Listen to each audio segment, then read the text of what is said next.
चला तर मी चांगला शेंगदाणे भाजून घेतलेला आहे. शेंगदाणे चटणी बनवणार आहे. तर एवढा भाजीसाठी वाटून ठेवले.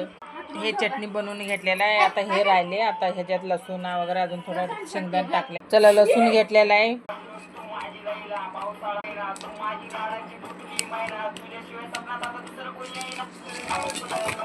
आता लसूण भरपूर टाकलेला आहे ह्याच्यात. मिरची आता ह्याच्यात सगळं पहिला थोडं वाटून घातलेलं आहे. एक तू सर थोडं तिखट झाले म्हणून थोडं शेंगदाणे घेतलेलं आहे. चला मस्त चटणी. चला तर मस्त सोलापूर शेंगदाणे चटणी आता डोशासाठी वगैरे मस्त लागते. वाटून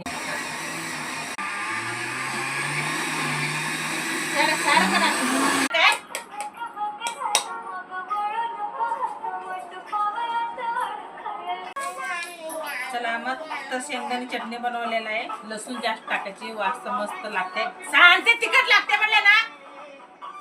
पुढे पुढे पुढे.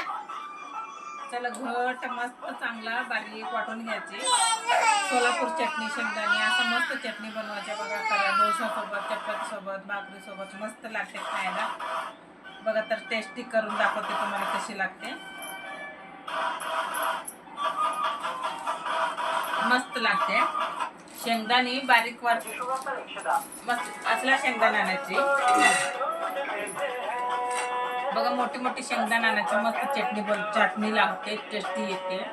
हे मी आणले गावाकडून सोलापूरची शेंगदाणे. मस्त लागते चटणी.